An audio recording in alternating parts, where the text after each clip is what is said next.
Assalamualaikum, Doktor. Okey, saya mewakili kumpulan saya daripada grup O PJJ daripada Ipoh, Perak. Okey, grup saya terdiri daripada 6 orang. Termasuk saya Datuk Atikah, Nur Ana, Kanages, Wellington, Ashraf dan juga Muhammad Syafiq. Okey. Kami akan bentangkan tajuk mengenai cukai barang dan perkhidmatan di Singapura. Okey, saya akan mulakan dulu dengan bahagian definisi. Okey, seperti yang kita tahu, definisi ialah sejenis cukai di mana apa sahaja barang-barang dan perkhidmatan yang digunakan oleh pengguna mengandungi cukai, di mana ianya akan dikutip daripada pelanggan oleh pihak kerajaan. Okey, selain itu, ia juga akan dikenakan ke atas barang dan perkhidmatan di setiap peringkat lah penyelenggaraan dan pengedaran, dan juga ianya merangkumi barang dan perkhidmatan yang telah diimport. Okey, dia juga turut digunakan di Malaysia lah buat sementara waktu ni. Seterusnya ialah keperluan cukai barang dan perkhidmatan. Okey, setiap jenis barang ataupun cukai barang dan perkhidmatan dia akan meningkat mengikut kutipan hasil kerajaan. Okey, yang keduanya, selain itu dapat juga membantu dalam bidang meningkatkan jumlah projek pembangunan. Okey, contoh macam Malaysia ni banyak bergantung kepada hasil daripada ekonomi petroleum. Okey. Sekurangnya dan selain itu dia tak ada bekalan yang berkekalan dan juga tidak stabil. Okey, sekarang saya paskan pada bahagian yang lain. Kawan saya akan sambunglah untuk menjelaskan dengan lebih lagi, iaitu cukai barang dan perkhidmatan di Singapura. Assalamualaikum dan salam sejahtera. Saya Syafiq, 274342. Di sini saya akan menerangkan klasifikasi cukai barangan dan perkhidmatan. Ini adalah terbagi kepada 3 kategori, iaitu GST berkadar standard, GST berkadar sifar dan juga GST berkadar pengecualian. Di sini saya akan terangkan sedikit mengenai GST berkadar standard. So lagi 2 GST akan diterangkan oleh rakan saya selepas ini. Okey. GST berkadar standard. Okey, ini bermaksud semua barangan yang di dalam kategori ini akan dikenakan dengan kadar cukai GST sebanyak 6%. Antara contohnya adalah seperti baju, kereta, buah-buahan dan sebagainya. So dalam GST berkadar standard ini, setiap pihak dalam rangkaian bekalan kecuali pengguna akhir berhak untuk menuntut semula cukai input tersebut. Seperti yang telah diterangkan sebentar tadi, pengguna akhir iaitu kita sebagai pengguna tidak dibenarkan menuntut semula GST. Oleh itu, ini bermaksud pengguna tanggung keseluruhan bebanan cukai tersebut. Terima kasih. Kategori yang kedua dalam cukai barangan dan perkhidmatan adalah GST berkadar sifar. Barangan dan perkhidmatan yang berada dalam kategori ini akan dikenakan 0% GST, iaitu GST tidak dikenakan terhadap pengguna akhir. Sehubungan dengan itu, entiti perniagaan boleh menuntut semula cukai input mereka. Sebagai contoh, makanan asas, yang mana makanan asas ini pula merangkumi daging, ikan dan minyak masak. Kategori yang ketiga adalah GST berkadar pengecualian. Barangan dan perkhidmatan yang berada dalam kategori ini pula tidak dikenakan cukai dan tidak tertakluk kepada GST di peringkat output. Sementara entiti perniagaan yang terakhir dalam rantaian bekalan sebelum pengguna akhir tidak boleh menuntut semula kredit cukai input. Hai, nama saya Kanageswari, anak perempuan Lecumanan, nombor metrik 268381.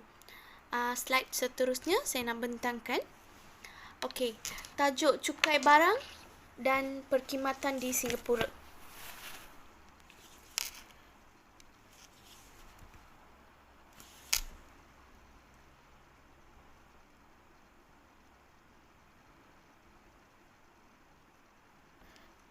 Kadar cukai barangan dan perkhidmatan. Setiap negara mempunyai kadar percukaian yang berbeza mengikut pentadbiran negara masing-masing. Negara rantau ASEAN lain turut melaksanakan GST. GST turut dikenali sebagai Value Added Tax. Hanun Hassan, menurut Hassan, GST dilaksanakan bagi menangani masalah kelemahan dalam sistem percukaian yang sedia ada, misalnya SST yang dikatakan cukai bertindik. Seterusnya,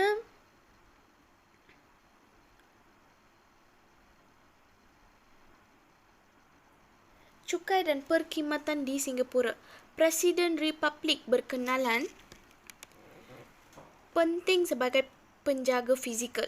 Proses bajet di Singapura membincangkan elemen-elemen lain dalam pelaksanaan belanjaan dan menguruskan kerajaan seperti sekutu organisasi kerajaan, pelaksanaan peruntukan bajet, menguruskan kaki tangan, pengurusan kewangan dan laporan, dan presentasi dan hasil inisiatif.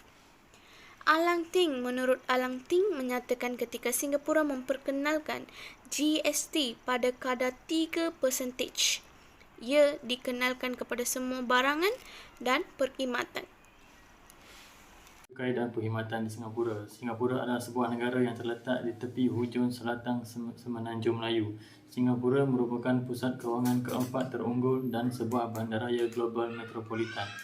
GST mula diperkenalkan di negara Singapura pada 1 April 1994. Telah berlaku perubahan peningkatan peratus GST pada tahun 1 April 1994 hingga 31 Disember 2022. Jumlah peratus GST adalah 3% dan 1 Januari 2003 hingga 31 Disember 2003 jumlah peratusan GST meningkat kepada 4%.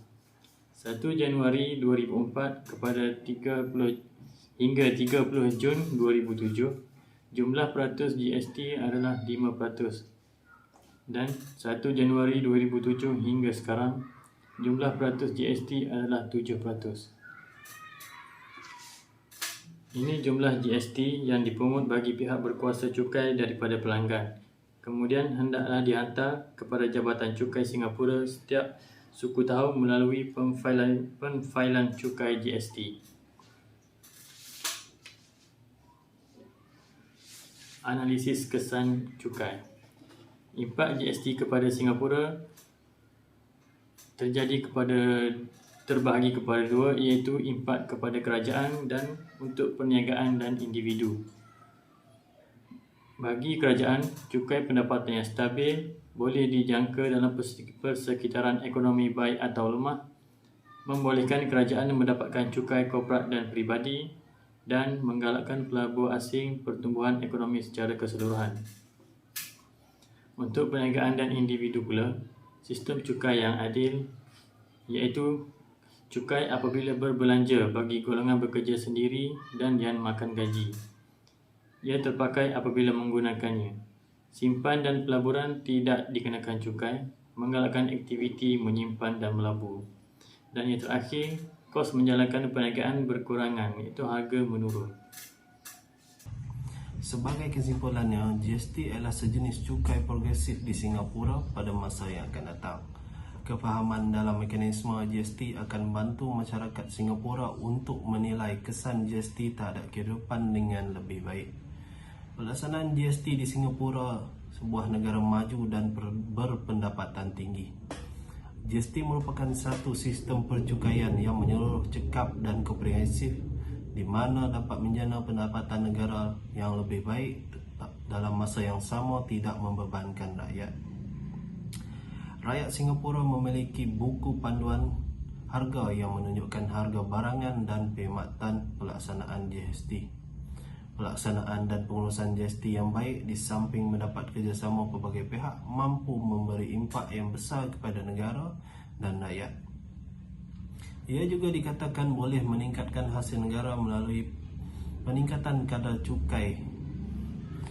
Walaupun pelaksanaan dan pengurusan sistem GST dianggap mencabar, Namun tempoh yang selesa dan sesuai sebelum pelaksanaannya diperlukan bagi membolehkan semua orang bersedia dan faham serta didedahkan kepada sistem cukai GST ini lebih adil daripada cukai jualan dan perkhidmatan yang sedia ada.